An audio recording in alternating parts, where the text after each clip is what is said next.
Welcome to Business Casual. I am Mihae Ahn, your host and author of The Stories We Tell and Perfectly Incomplete. Business Casual brings you unfiltered conversations with badass, inspiring, highly accomplished women. I am passionate about and believe in the power of sharing stories, our authentic, raw, incomplete stories, getting beyond the polished LinkedIn profiles to the real humans behind the titles. My guest today is Rekha Narang. Rekha works at Microsoft. She is one of the incredible leaders at Microsoft I had privilege to meet, get to know, and work with over the last decade. She's deeply passionate about leadership, mentorship, and creating positive impact through her platform. I appreciate how authentically Rekha shows up, even when it is difficult and uncomfortable. Today's conversation was thought-provoking, like every other conversation I've ever had with Rekha. Some key takeaways from our discussion include: language matters. Use could as opposed to should. We have agency to make our own decisions. We have influence sometimes more than we realize. Use your platform to uplift others. It is okay to say no to things that don't align with your purpose. Purpose evolves over time and should be embraced as part of growth. Please enjoy this heartfelt, inspiring, and authentic conversation with Rekha.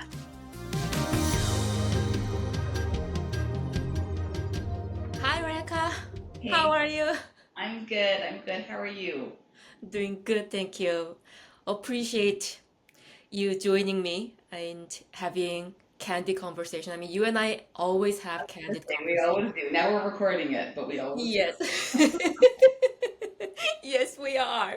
And if there are so many things that I admire you for, obviously, but one of the things is how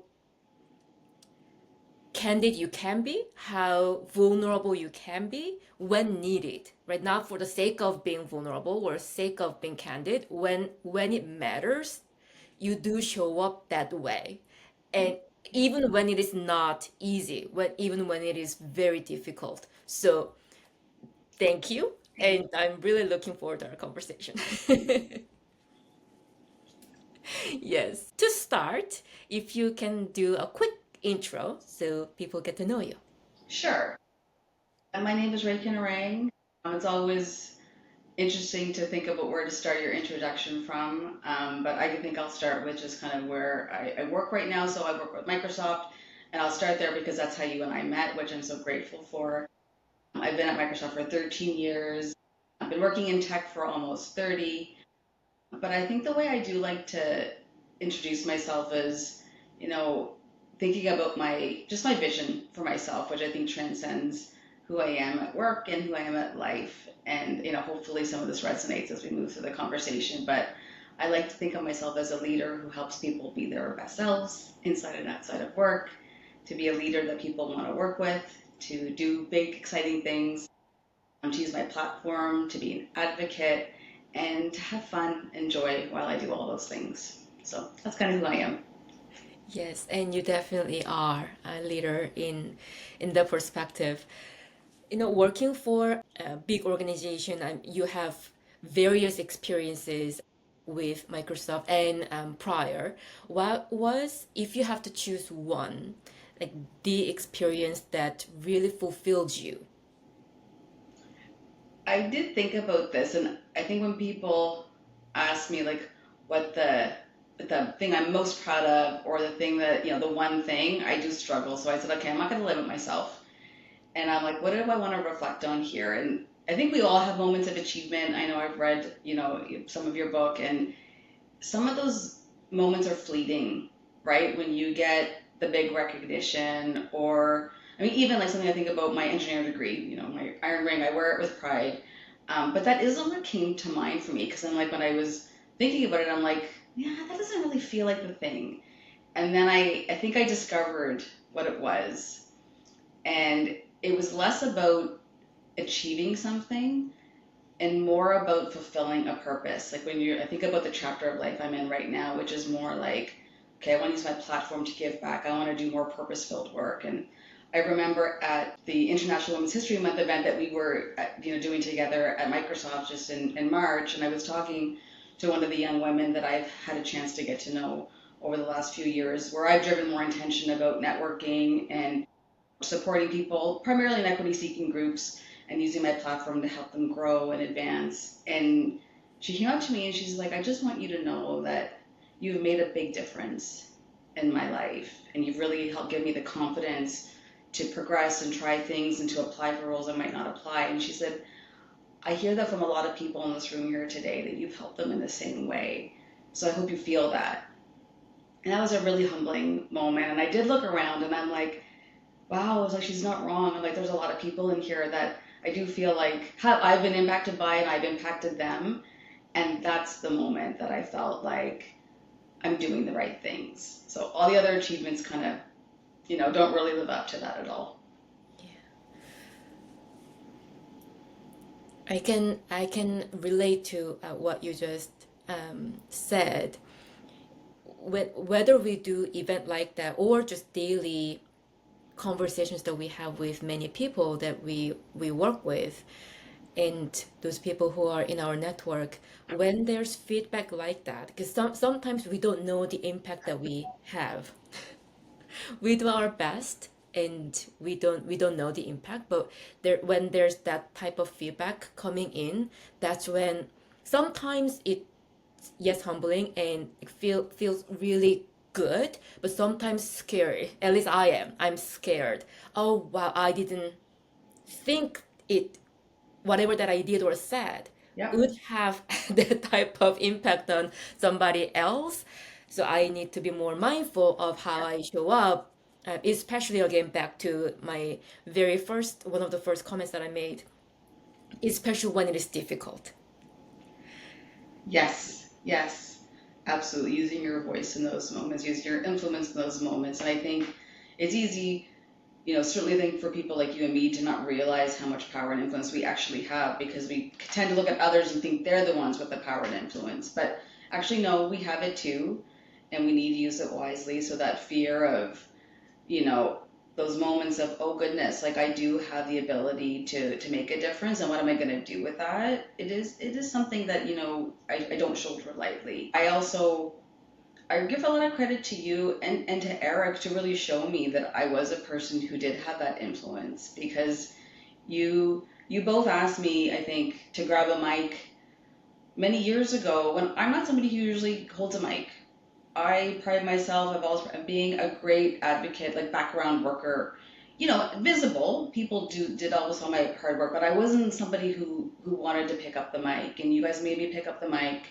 And after I picked up the mic, somebody in your organization, another woman of color, came up to me and she said, I never would have thought that somebody who looked like you could, have a director title in a company like Microsoft. So quite honestly, she said, because I see that you can do it, I now think I can do it. And it was really cute. She's like, I need to go home. I'm going to call my dad and I'm going to tell him. And she's a grown woman. She's going to go call her dad. And I'm like, that was another moment of like, oh my goodness, I need to keep doing this, even though like I didn't necessarily want to because it's uncomfortable. But you realize that you need to do certain things that are outside your comfort zone. Yes, totally.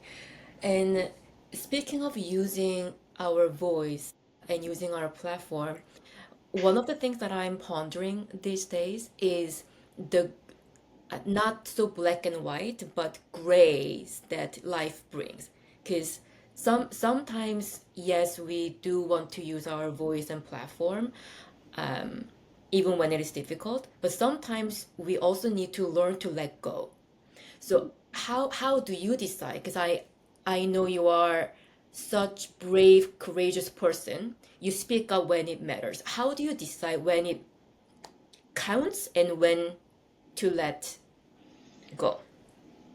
Yeah, that's a really good, and I mean, I think that's becoming more and more true as different forces are in play, and you always have to ask yourself, like, where do you actually have the ability to influence, and where is it going to take too much of a personal cost? I think that's a It's a real question we have to ask ourselves always, because we don't want to get into that burnout trap, which I've been in before. And I don't know if I have a formula, but I think you can tell when something matters to you. Like when something is core to your values, just the way it manifests in you tells you like, no, no, no, okay, this is something that matters. I'm not going to let go. And it takes a lot for me to let go of something. Like I love a challenge.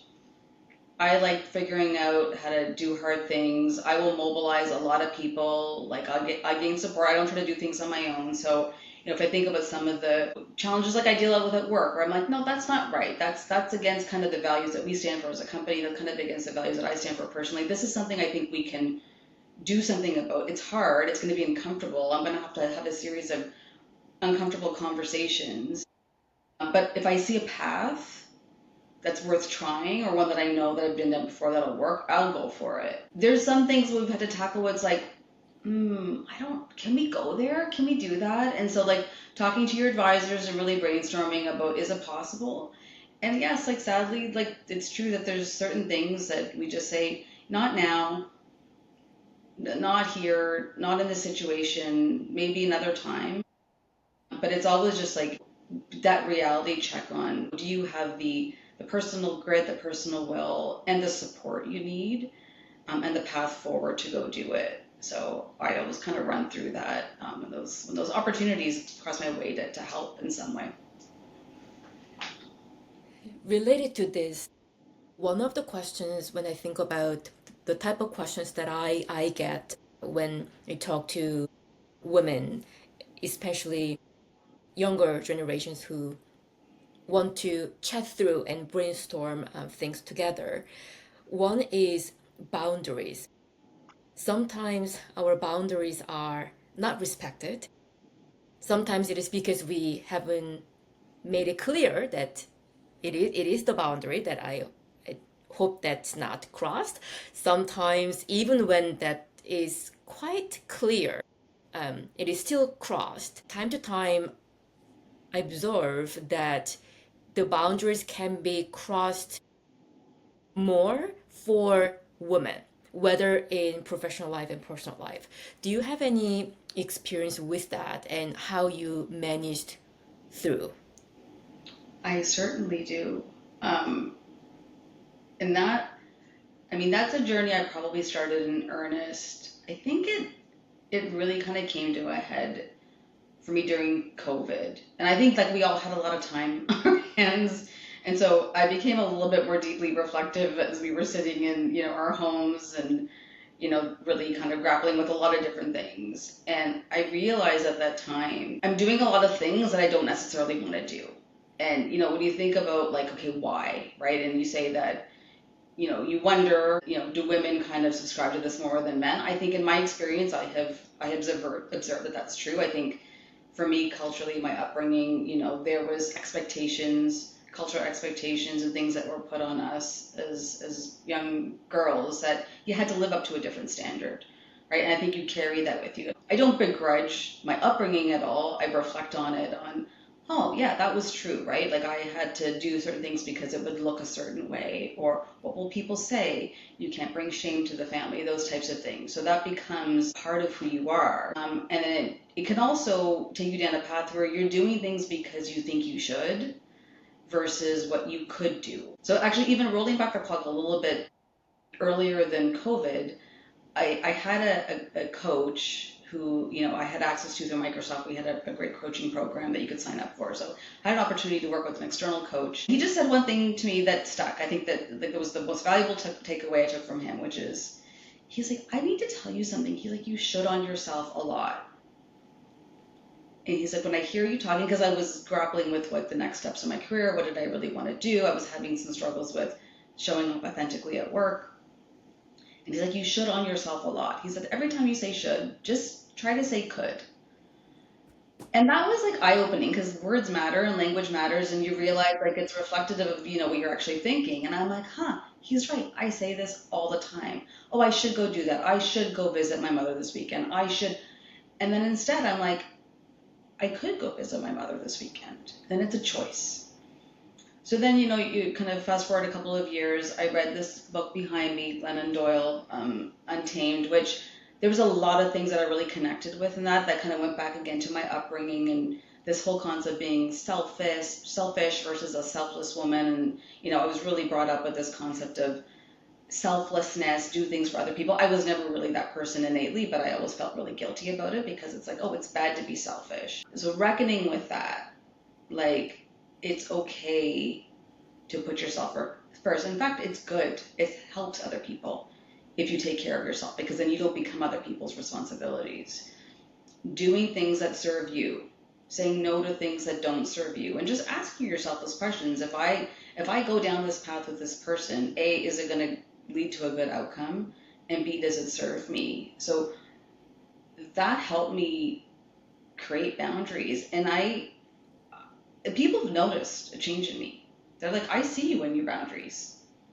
I say no to things that I never would have before because I should have done that. So the journey continues. I do it unapologetically now because I know it's the best thing for my future, for my family's future, for my kids, because putting myself first isn't a bad thing. I can still do a lot. You can be a selfish person and self-focused person, and you can also be a supportive person for other people. Those two things can be true, but I think getting the order of operations right is something that I've worked hard on. So yeah, I feel good. I love my boundaries. We're very connected. I am writing that down. Could instead of should. And I correct people. When people say, oh, I should do this, I'm like, well, you could do that. Yes. Yeah, it's really powerful shift. Thank you. We'll definitely make note of it and think about it. Because saying no is very, very difficult. And there's so many things that I do because I think I should.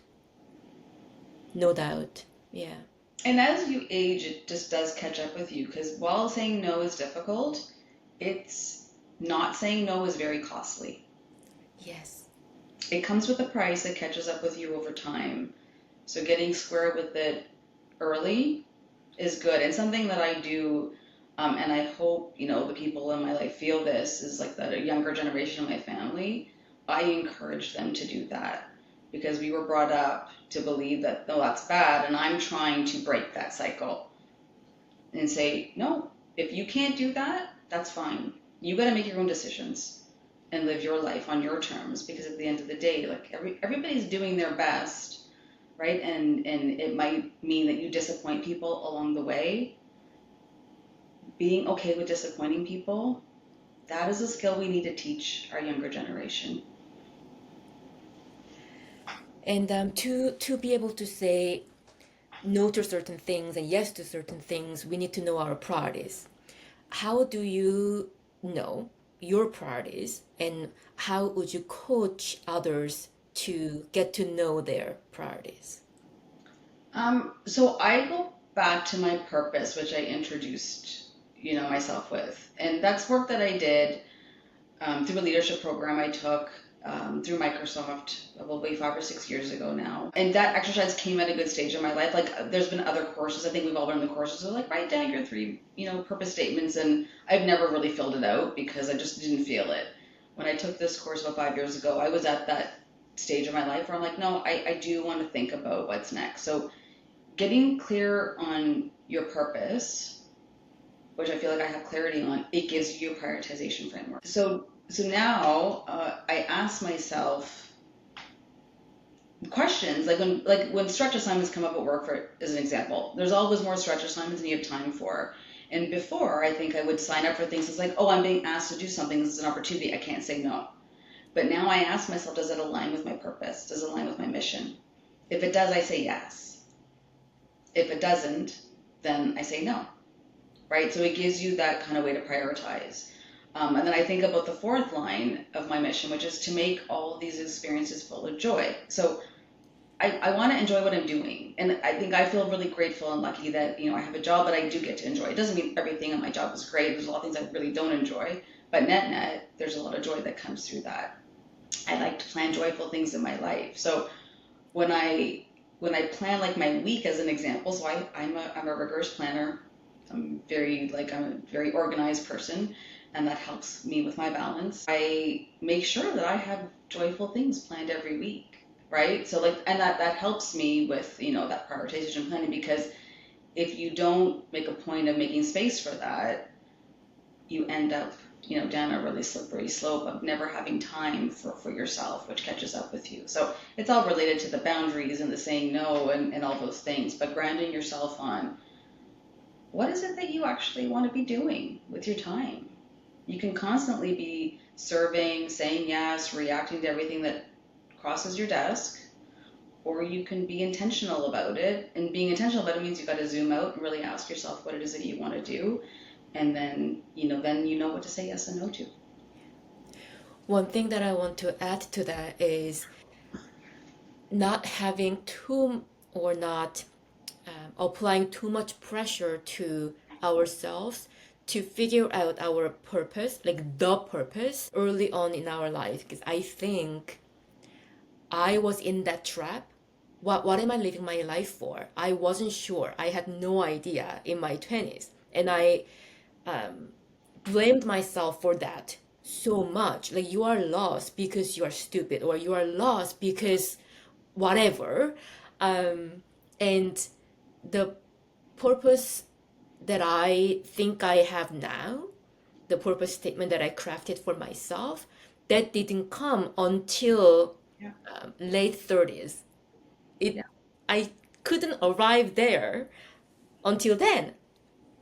Years of reflection and going through ups and downs of life and so on. And I believe this purpose will continue to evolve as I grow older and grow more mature. And if it doesn't evolve, then you're not evolving, right? Mm-hmm. And so, absolutely, like that vision for your life, like it's got to be a function of the experiences that you're having. I think there's things that have been true through every decade of my life, looking back, right? Like if I think like, to make each of these experiences full of joy. That like so in my 20s, I wanted to have a bunch of experiences.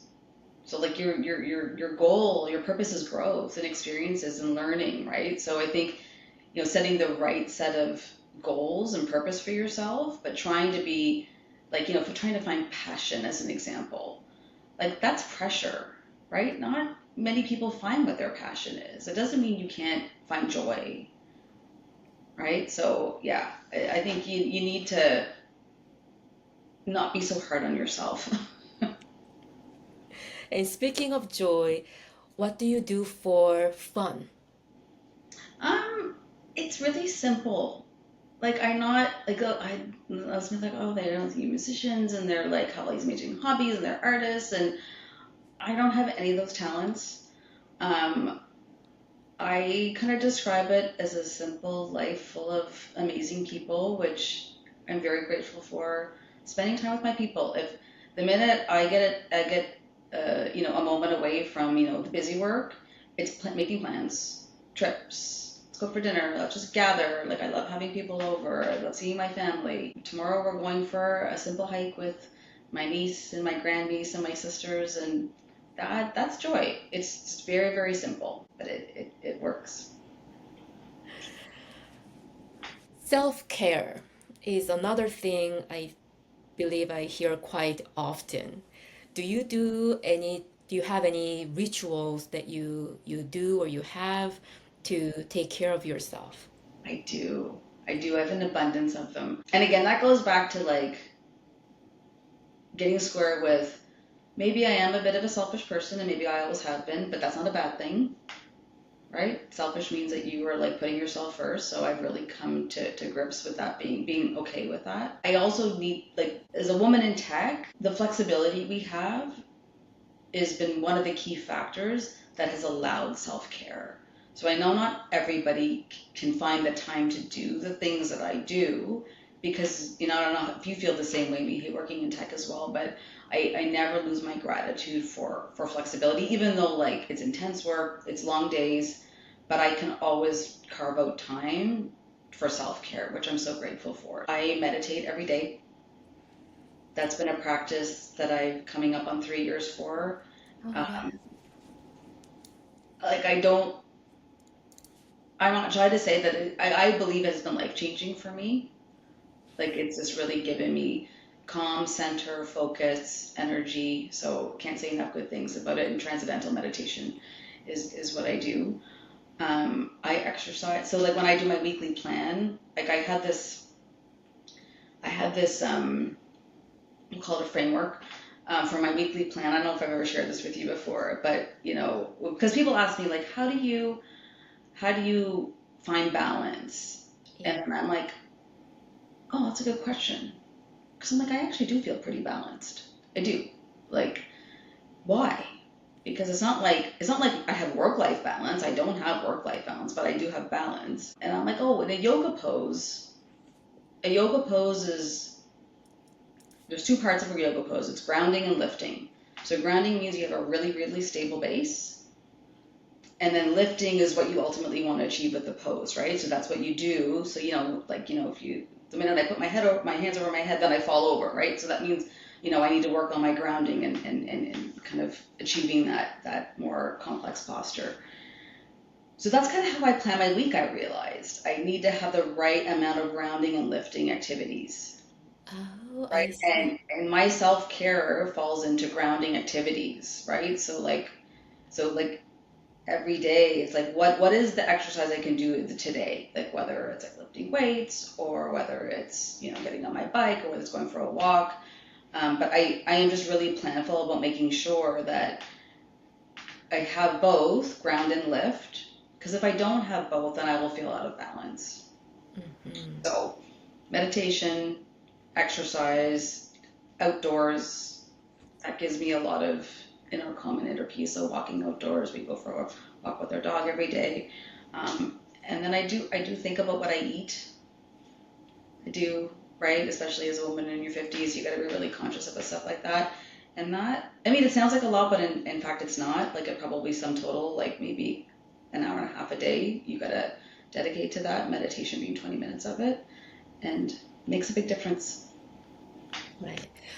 Even now, but especially when your kids were younger. I know your kids are in university, or high school and university. Yeah, I believe two sons. yeah. Um, when they were younger, when they needed more of you, um, what did you have for formula? I don't want to sound too formal, but formula or framework that you use to be present enough, like fully present as much as you needed and wanted in their lives, at the same time progressing your career.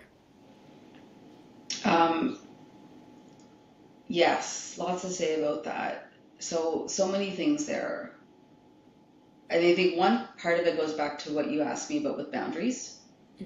So, and of course, like when are your mother, all of a sudden you find yourself in an amazing circle of other women, going through the same thing. So that support network is amazing and huge. But one thing I reflected on that was different about myself and some of the other women is I didn't have as much guilt about being like for the things that I missed, right? So like Oh, again, I think that comes back to boundaries. It's like because you make decisions. It's like if today I need to be at the work event, that means I'm going to miss this event. yeah. That's a decision. That's done. And maybe it's like the hyperlogical part of myself, Mm. but you just gotta be okay with that. And then if it's like no, I need to be in this thing, then you make that work, and then you be okay with not being at the meeting. Right? And I've never really struggled with that FOMO, like in life. I think actually my mother did me a really big favor because she was so strict. Um, I often had to miss a lot of the things because, no, you're not going to the party. No, you're not going to, no. I had to learn really early to not have a fear of missing out because I missed out a lot of things. I Mhm. also did a lot of other things too, so I always found joy. But there were a lot of things when you come to school and it's like, oh yeah, I missed all those things. So, and I always wanted to be okay with that, right? So you find a way to deal with it. So I didn't put the pressure of the guilt on myself. And the other piece for me is I had so many outside sources of guilt growing up that when I had my own home and my own life, I'm like, no, not here. This is my castle. No guilt lives here. So I just was able to absolve myself of it. So that's one thing. The second thing, I think it also goes with the guilt too, is, getting help, right? So, we paid for help. I was working in the government when we decided we had two young children to hire a nanny, which, very grateful, very privileged to be able to do that, no question. At that time, it was a big chunk of my paycheck, but I did see that as an investment in, myself, my career, my family's future. And then some of the conversations I had with other women is like, well, don't you feel guilty that somebody else is raising your child? And like, I just didn't see it that way. It's like, this is the help that we need. And I also grew up in a community. So my parents, but I was raised, by the influence and hands of so many aunts and uncles that I believe it does take so many people. And the more people that get involved, the more people that love your children, the more people that influence your children, the better. And I think that's proven to be true. So getting help and not trying to do everything yourself is huge. I have an amazing partner. There was never a moment where I felt like I was doing more than my share, right? We both had careers, 50-50. In fact, when the kids were younger, he had a lot more energy to get down on the ground and play with them than I ever would be able to muster. Making sure that you have, that balance and work that out at home. I look back on those years fondly. Like, there was definitely times where it's like, this is a lot. We're juggling a lot. But net, you look back and it's like, no, I'm very at peace with the decisions I made there. Guilt is always there for me, I think. As I'm listening to you, as I was thinking, oh wow, that the guilt that you didn't really have when you missed a kids activity because of work event or work function, every single time I have that guilt. Yeah, and I don't know. I wish I had a way to tell you to kind of absolve yourself of that. I actually don't know why. I think it is part of just like getting that training of not always being there and having to miss out on things. You just get comfortable with that feeling. Like, be there for the important things. And at the end of the day, like, those small things, they're not going to remember it either, right? What's going to carry a much longer lasting feeling is your ongoing guilt and struggle with it. And that's going to get in your way far more than missing the actual thing, right? So, Very true. What is next for you, Rekha? oh gosh. I have no idea. I I was at an event last night, and it was interesting to listen to one of the speakers, and she's like talked about your life in three chapters. Like, the first chapter is like you're preparing, you're growing, you're getting ready for the experiences. Then you're living the experiences. Peak of your career. Doing, if you choose to have children, you're in the throes of all of that. And then that third chapter, which is kind of where I see myself right now. That third chapter. And I love the way she described it. It's like, it's where you should be doing that purpose-led work. So I feel like I'm doing that, right? So I don't have specific designs on, okay, now it's this role, or it's me going and doing this thing. It's just like making sure every day that I get the opportunity to find a way to kind of achieve that purpose. It's very fulfilling. But yeah, beyond that, it's about this chapter, like kids leaving home and getting back to like what it means to be like a couple, and we're having some fun with that. We've gone on a couple trips this year without them, getting glimmers of what this next phase of life will look for. It's exciting, actually. We look at that with a lot of excitement, and I love that I have more time to take more care of myself as my kids get older. Their needs are different. They don't go away, and in many ways they're more complex, but the time factor is different. It's awesome to have more time to just take care of yourself. So yeah, those are the things. Is there anything that you're hoping to share with our audience that you didn't get to yet? Um, I maybe there's two things.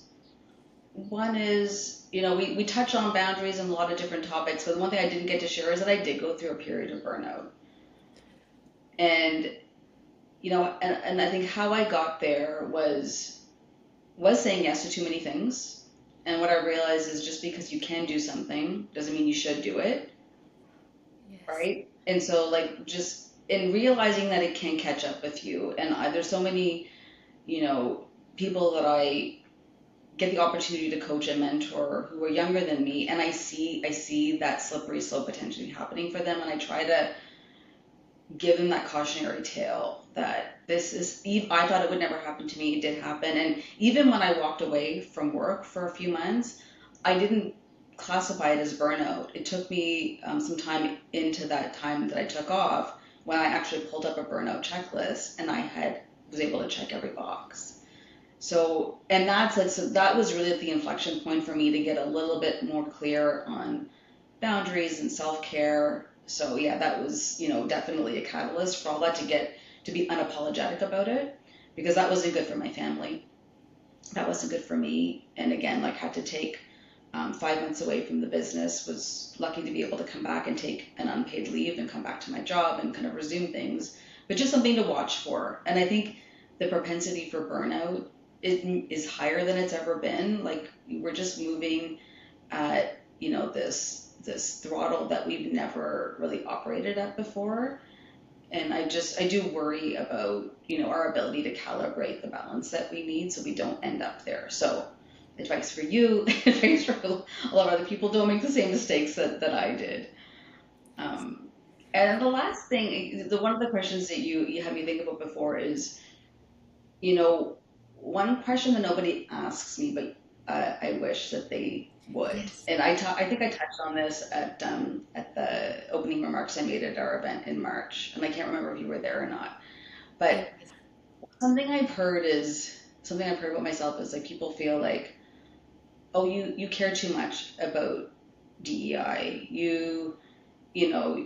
They kind of brand me with this: you're a woman of color, ergo you care too much about DEI.